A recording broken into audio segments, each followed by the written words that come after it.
Hi friends, good morning. Early മോർണിംഗിൽ നമ്മൾ ബോട്ടിങ്ങിനും കയാക്കിങ്ങിനും ഒക്കെ പോകാനുള്ളൊരു പ്ലാനിലാണ്.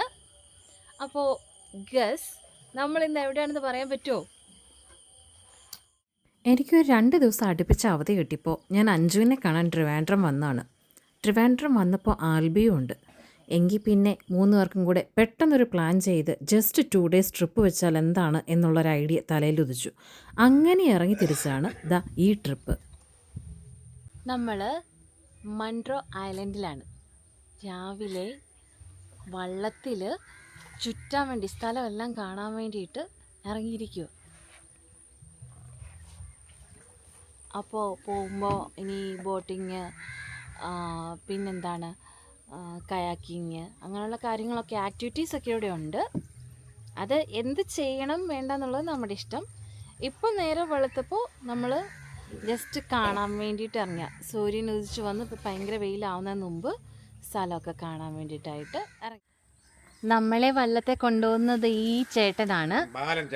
അതെ, ബാലൻ ചേട്ടൻ. ചേട്ടനാണ് ഇന്ന് നമ്മളെ നാട് ചുറ്റി കാണിക്കാൻ കൊണ്ടുപോകുന്നത്. ഒരു ഹായ് പറഞ്ഞ ചേട്ടാ. ഹായ്. ചേട്ടൻ നല്ല ഫ്രണ്ട്ലി നേച്ചറായിരുന്നു കേട്ടോ. അതുകൊണ്ട് തന്നെ ആ നാടിൻ്റെ ഒരുപാട് കഥകളും കവിതകളും ഒക്കെ പറഞ്ഞ് ഞങ്ങളങ്ങ് ചുറ്റാനിറങ്ങി. ഇത് ഏർലി മോർണിംഗ് ഒരു 6:30-7 ആയപ്പം ഞങ്ങൾ ഇറങ്ങിയതാണ് മൺട്രോ തുരുത്ത് കാണാൻ വേണ്ടി. എനിക്ക് തോന്നുന്നു എൻ്റെ സംസാരത്തിൽ ഒരു സ്ഫുടത പോലും ഇല്ലായിരുന്നു.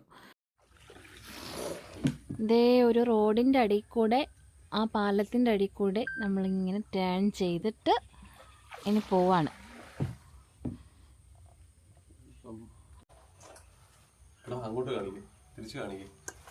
അങ്ങനെ പാലത്തിനടിയിലൂടെ ടേൺ ചെയ്ത് വേറൊരു ഏരിയയിലേക്ക് നമ്മൾ കടന്നു ചെന്നു. ആ പോർഷനിലേക്ക് കടന്നു ചെന്നപ്പോൾ കുറച്ചുകൂടി ഡേ ലൈറ്റ് വന്നു. നമ്മൾ ആ ഭാഗത്ത് നിന്ന് വേറൊരു ടേണിങ് എടുത്തപ്പോൾ നല്ലൊരു വൈഡ് ഏരിയയിലേക്ക് കയറി. ഇതിലാണിപ്പോൾ തുഴഞ്ഞു പോയിക്കൊണ്ടിരിക്കുന്നത്. നല്ലൊരു ഭംഗിയുള്ള പ്ലേസാണ്. രാവിലെ നീർക്കാക്കിയൊക്കെ വന്ന് അതിൻ്റെ അകത്തുനിന്ന് മീനൊക്കെ കൊത്തിയെടുക്കുന്നു, അതിൻ്റെ അകത്ത് മുങ്ങിപ്പൊങ്ങുന്നു. മഴ തൂളാൻ തുടങ്ങിയിട്ടുണ്ട് ഗൈസ്, പെട്ടോ.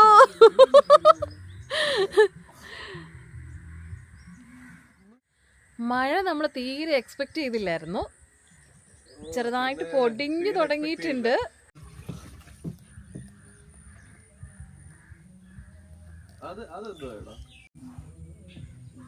ഇതാ കാണുന്നൊക്കെ ചെമ്മീൻ കെട്ടുകളാണ്. അതിൻ്റെ അകത്തൊക്കെ ചെമ്മീനെ വളർത്തുന്നുണ്ട്, മീനെ വളർത്തുന്നുണ്ട്, അങ്ങനെയുള്ള കാര്യങ്ങളൊക്കെ. ഇവിടെയുള്ള ഡിഫറെൻറ്റ് കൈൻഡ് ഓഫ് മീനുകളുടെ കൃഷിരീതി, എങ്ങനെയാണ് അതിനെ വളർത്തുന്നത്, അതിന് ഫുൾ ഗ്രോത്ത് എത്തിക്കഴിയുമ്പോൾ അല്ലെങ്കിൽ എത്ര സമയത്തിനുള്ളിലാണ് അതിനെ നമ്മൾ പിടിച്ച് മറ്റുള്ള ആൾക്കാർക്ക് വിൽക്കുന്നത്, ഇങ്ങനെയുള്ള കാര്യങ്ങളൊക്കെ ആ ചേട്ടൻ ഡീറ്റെയിൽഡായിട്ട് സംസാരിച്ചു. പിന്നെ ഞങ്ങൾ കണ്ടലുകൾ കണ്ടു തുടങ്ങി. ഇത് കണ്ടൽ മാംഗ്രോ. അതിൻ്റെ താഴെ, മോളിൽ നിന്ന് താഴേക്ക് അതിൻ്റെ വേര് വരുന്നത്. ഇവിടെയുള്ള എല്ലാ വീടുകൾക്കും അവരുടെ മുൻപിൽ തന്നെ ഒരു വള്ളം ഉണ്ടാകും. എന്തെങ്കിലും ഒരു എമർജൻസി വന്നു കഴിഞ്ഞാൽ അവർക്ക് ഉപയോഗിക്കാനുള്ള വാഹനം. നമ്മുടെയൊക്കെ നാട്ടിൽ എല്ലാവരുടെയും വീട്ടിൽ ഒരു ബൈക്ക് ഉണ്ടാവും, ഒരു കാർ ഉണ്ടാവും എന്നൊക്കെ പറയുന്നത് പോലെയാണ് ഇവിടങ്ങളിൽ വള്ളം. അവിടെ നിന്ന് തുഴഞ്ഞ് മുൻപോട്ട് നമ്മൾ ചെന്ന് കഴിഞ്ഞപ്പോൾ കുറേയേറെ കണ്ടൽക്കാടുകൾ വന്നു. പിന്നെ അഷ്ടമുടിയിൽ ഏറ്റവും ഫേമസ് ആയിട്ടുള്ള കണ്ടൽ, 2 വശത്തു നിന്ന് വളർന്നു നിൽക്കുന്ന കണ്ടൽ നടുക്കുകൂടി പാസ് ചെയ്ത് പോകുന്ന ഒരു ഏരിയ ഉണ്ട്. സൺസെറ്റൊക്കെ കാണാൻ വളരെ ബ്യൂട്ടിഫുൾ ആയിട്ടുള്ളൊരു പ്ലേസ്. അതാണ് ഈ കാണുന്നത്. ഇവിടെ ഞങ്ങൾ വന്നിട്ട് കുറച്ച് ഫോട്ടോസൊക്കെ എടുത്തു. പക്ഷേ മഴ തൂളുന്നത് കൊണ്ടും മേഘാവൃതമായിട്ട് കിടന്നത് കൊണ്ടുമായിരിക്കണം അത്രയ്ക്ക് നല്ല അടിപൊളി ഫോട്ടോസൊന്നുമല്ല റിസൾട്ടിൽ വന്നത്. കുറച്ച് മൂടിക്കിടക്കുന്ന ഒരു അന്തരീക്ഷമായിരുന്നു. എങ്കിലും പരമാവധി നന്നായിട്ട് തന്നെ അത് പ്രസൻറ്റ് ചെയ്യാൻ ഞാൻ ട്രൈ ചെയ്യുന്നുണ്ട്. എഡിറ്റ് ചെയ്ത് കഴിഞ്ഞ് അപ്ലോഡ് ചെയ്യാം. ഈ ഒരു ഭാഗം വരുമ്പോൾ തൊട്ട് നല്ല ഗ്രോത്ത് എത്തിയ കണ്ടലുകൾ കാണാനുണ്ട്. ആ കാണുന്ന കടയിൽ നമ്മൾ ചായ കുടിക്കാൻ പോവാണ് കേട്ടോ. വള്ളം അങ്ങോട്ട് അടുപ്പിക്കുന്നു, നമ്മൾ ഇറങ്ങുന്നു, ചായ കുടിക്കുന്നു. രാവിലത്തെ നമ്മുടെ ബെഡ് കോഫി ഒന്നും കിട്ടിയില്ല, അപ്പം അതിന് പകരം ഇപ്പം ചായ കിട്ടിയത്. അപ്പം ഇപ്പം കിട്ടിയ ചായ നമ്മൾ ചൂടോടെ ബെഡ് കോഫി.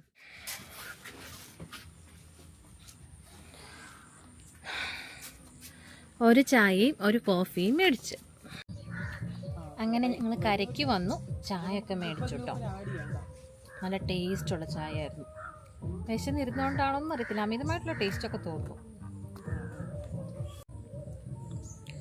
ചായ കുടിക്കാനിരുന്ന സ്ഥലമാണേ. എന്താ ഒരു ഭംഗിയെന്ന് നോക്കി ചുറ്റും, നല്ല അടിപൊളി സ്ഥലം. ഇതിനിടയിൽ കയാക്കിങ് കഴിഞ്ഞ് ഒരു കപ്പിൾസ് അവിടെ വന്നു. ആൽബി അവരെ ഹെൽപ്പ് ചെയ്യുന്ന കണ്ടു. ഞാൻ കുറച്ച് നേരം അത്ഭുതത്തോടു കൂടിയിട്ട് നോക്കി നിന്നു. കാരണം എന്നെ സംബന്ധിച്ച് കയാക്കിങ് എന്നൊക്കെ പറയുന്നത് എനിക്ക് ഭയങ്കര ടെൻഷനുള്ള കാര്യമാണ്. എന്നെ സംബന്ധിച്ച് വള്ളത്തെ കയറുക എന്നുള്ളത് തന്നെ എനിക്ക് ടെൻഷനുള്ള കാര്യമാണ്. നമ്മൾ സ്ഥിരം അതൊക്കെ ചെയ്ത് അല്ലെങ്കിൽ അതൊക്കെ പ്രാക്ടീസ് ചെയ്ത ആൾക്കാർക്കാണെങ്കിൽ കുഴപ്പമില്ല. പക്ഷെ എന്നെ സംബന്ധിച്ച് ഞാൻ വള്ളത്തെ കയറാനൊന്നും സ്ഥിരം പോകുന്നില്ല. എനിക്ക് കൂടുതൽ പ്രിയപ്പെട്ടത് എപ്പോഴും തന്നെ ഹിൽ സ്റ്റേഷനോട് ഒബ്സസ്ഡ് ആയിട്ടുള്ള ഒരു പേഴ്സണാണ് ഞാൻ. പിന്നെ ഈ അടുത്തിടയ്ക്കാണ് ബീച്ചിനോടാണെങ്കിലും കുറച്ച് താല്പര്യമൊക്കെ എനിക്ക് തോന്നി തുടങ്ങിയത്. എന്തായാലും അവരുടെ തുഴച്ചിൽ കാണാൻ വേണ്ടി അവരുടെ പുറകെ നടന്ന് ഞാൻ കുറച്ച് പോയി, കുറച്ച് വീഡിയോസൊക്കെ എടുത്തു. അങ്ങോട്ട് ചെന്ന് കഴിഞ്ഞപ്പോൾ വേറൊരു വ്യൂ ആയിരുന്നു. ഒരു കണ്ടൽ മാത്രം നല്ല ബ്യൂട്ടിഫുള്ളായിട്ട് നിൽക്കുന്നു. ആ പരിസരത്തെ ഏറ്റവും ഏജ്ഡ് ആയിട്ടുള്ളൊരു കണ്ടലാണ് അത് എന്ന് ആ ചേട്ടൻ പറയുന്നത് കേട്ടിരുന്നു. ഇത് നമ്മുടെ വള്ളം തുഴഞ്ഞ് ബാലൻ ചേട്ടൻ.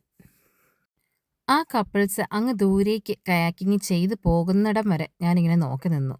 എനിക്ക് അതൊരു സൺസെറ്റ് വ്യൂ കൂടി ആയിരുന്നെങ്കിൽ നല്ല അടിപൊളി ഒരു റിസൾട്ട് കിട്ടിയെന്ന് തോന്നി. തിരിഞ്ഞ് നടന്നപ്പോൾ ഒരു വീടിൻ്റെ സൈഡിലായി വീണ്ടും ഒരു ചെമ്മീൻ കെട്ട്. ഇവിടെയുള്ള എല്ലാ വീടുകൾക്കും ഇങ്ങനെ ഉണ്ടോ ആവോ?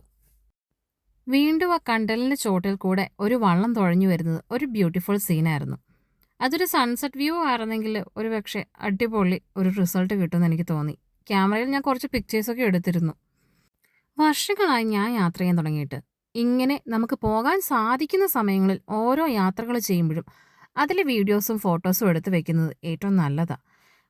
എല്ലായ്പ്പോഴും നമുക്ക് യാത്ര ചെയ്യാൻ സാധിക്കണമെന്നില്ല. പക്ഷെ പിന്നീട് ഒരു അവസരത്തിൽ യാത്ര ചെയ്യാൻ പറ്റാത്ത സമയം ഈ വീഡിയോസും ഫോട്ടോസും ഒക്കെ എടുത്തൊന്ന് കാണുമ്പോൾ നമുക്ക് മനസ്സിന് കിട്ടുന്ന സന്തോഷമുണ്ടല്ലോ, പറഞ്ഞറിയിക്കാൻ വയ്യ. ആ കണ്ടലിൽ നിൽക്കുന്ന ഭാഗം നമുക്ക് കുറച്ചു നേരം ടൈം സ്പെൻഡ് ചെയ്യാൻ തോന്നും. അങ്ങനെ നമ്മളെ പിടിച്ചു നിർത്തുന്ന എന്തോ അവിടെയുണ്ട്. ആ ചേട്ടൻ ഇടയ്ക്ക് നമുക്ക് നിർത്തി തന്ന ഒരു സ്ഥലത്ത് ഇറങ്ങി, വെറുതെ നടക്കാൻ ഇറങ്ങി കേട്ടോ. ഇതുണ്ടോ നല്ല ഗ്രീനറി. ആ നിൽക്കുന്ന കണ്ടലിൻ്റെ ബാക്കിൽ നടക്കാൻ വേണ്ടിയിട്ടുള്ള സ്പേസ്, കുറേ ചെടികൾ, അതിൽ പൂമ്പാറ്റയൊക്കെ ഉണ്ട്. ഹായ്, നല്ല കളർഫുള്ളായിട്ടുള്ള പൂമ്പാറ്റകൾ നീർക്കാക്കിയിരിക്കുന്നു. ദേ ഒരു ബട്ടർഫ്ലൈ.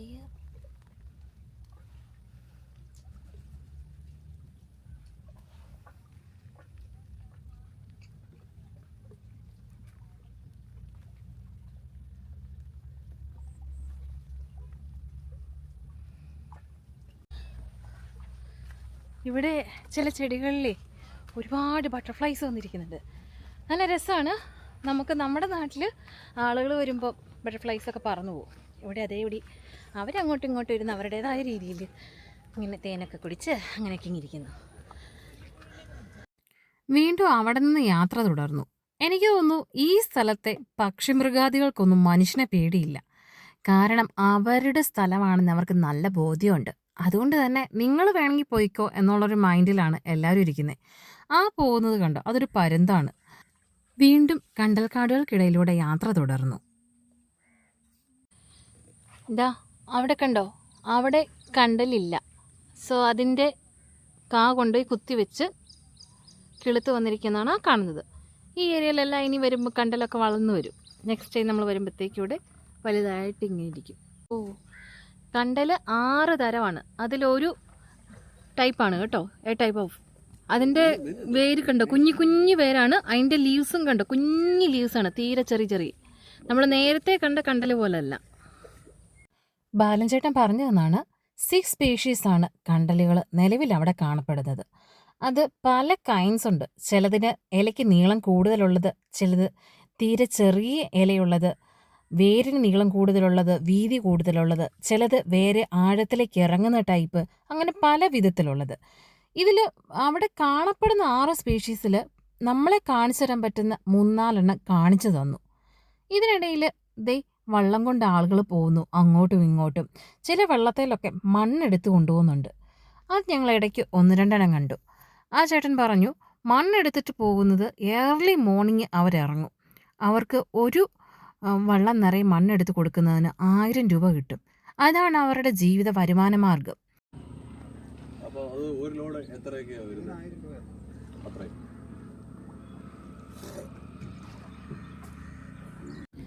ഈ മനുഷ്യരുടെ കഷ്ടപ്പാട് അത് മറ്റൊന്ന് തന്നെയാണ്. ജീവിക്കാൻ വേണ്ടിയാണ് എങ്കിൽ പോലും അതിരാവിലെ എണീറ്റ് ഇതുപോലെ വെള്ളക്കെട്ടിലൊക്കെ പോയി മണ്ണ് വാരിയെടുക്കുക, അത് എഫേർട്ട് കുറച്ചൊന്നുമല്ല വേണ്ടി വരുന്നത്. അതൊക്കെ വെച്ച് നോക്കുമ്പോൾ നമ്മളൊക്കെ ഒരുപാട് ഭാഗ്യം ചെയ്ത മനുഷ്യരാണ് കേട്ടോ. അവർ ഭാഗ്യം ചെയ്തവരല്ല എന്നല്ല ഞാൻ പറയുന്നത്. നമുക്കൊന്നും ഇത്രയധികം അധ്വാനിക്കേണ്ടിയോ കഷ്ടപ്പെടേണ്ടിയോ വരുന്നില്ല.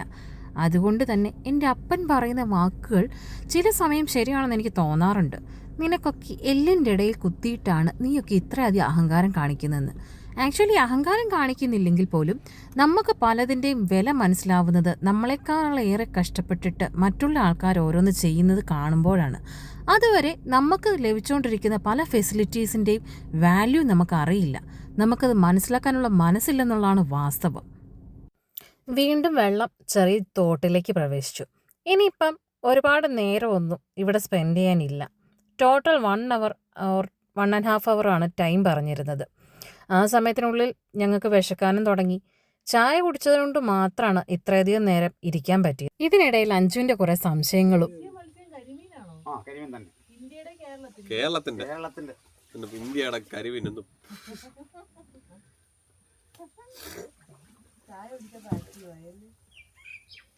ഇതെന്തുവാണെന്നറിയാമോ? മാക്ക് തുപ്പി വെച്ചേക്കുന്നതാണ്. തുപ്പി വെച്ചേക്കുന്നതല്ലടാ, അതിന്റെ മുട്ട വെച്ചേക്കുന്നതിനകത്ത്. കാക്കയുടെയും പശുവിൻ്റെയും ഒക്കെ സൗണ്ട് അല്ലാതെ മറ്റൊരു സൗണ്ട് പോലും ഇല്ലാത്ത സ്ഥലം, സൗണ്ട് പൊല്യൂഷൻ ഇല്ലാത്ത സ്ഥലം. അങ്ങനെ ഇന്നത്തെ നമ്മുടെ വള്ളത്തിലുള്ള സഫാരി കഴിയാറായി. തോട്ടിക്കൂടെ പോയി കണ്ടൽക്കാട് കണ്ടു. കായലിലും ഒക്കെ കറങ്ങിത്തിരിഞ്ഞ്, അഷ്ടമുടി കായലിലൊക്കെ കേട്ടോ, കറങ്ങിത്തിരിഞ്ഞ് ചായ കുടിച്ചു. നല്ല നല്ല വ്യൂ ആയിരുന്നു. കുറച്ച് ഫോട്ടോസ് എടുത്തു, നല്ല വീഡിയോസൊക്കെ എടുത്തു. നമ്മളങ്ങനെ തിരിച്ച് നമ്മുടെ ഡെസ്റ്റിനേഷനിൽ, അതായത് നമ്മുടെ റിസോർട്ടിൻ്റെ ഭാഗത്തേക്ക് തിരിച്ചെത്താറായിരിക്കുകയാണ്. ഇടയ്ക്കൊക്കെ 1-2 തവണ മഴ തൂളിപ്പോയെന്ന് ഒഴിച്ചാൽ വലിയ ടെൻഷനായിട്ടുള്ള കാര്യങ്ങളൊന്നും ഇല്ലായിരുന്നു. ക്ലൈമറ്റ് നല്ല വെയിലൊന്നും ഇല്ലായിരുന്നു. അതായത് നമുക്ക് ഇങ്ങനെ അത്യാവശ്യം ചെറിയ ഇങ്ങനെ ഒരുപാട് വെയിലൊന്നും അടിക്കാതെ നല്ല ക്ലൈമറ്റിൽ നിൽക്കാനൊക്കെ പറ്റി. അപ്പോൾ നല്ല കുറച്ച് ഫോട്ടോസ് കിട്ടി, നല്ല കുറച്ച് വീഡിയോസ് കിട്ടി. എല്ലാം തന്നെ ഇൻസ്റ്റയിൽ അധികം വൈകാണ്ട് പോസ്റ്റ് ഒന്നായിരിക്കും. തൊരൂരാന്നും പറഞ്ഞ് ഇൻസ്റ്റയിൽ പോസ്റ്റ് ആയിരിക്കും മിക്കവാറും. സോ അടുത്ത വീഡിയോ ആയിട്ട് കാണുന്നതുവരെ എല്ലാവർക്കും Tata, bye bye. Stay happy, stay tuned. Thank you. Bye bye.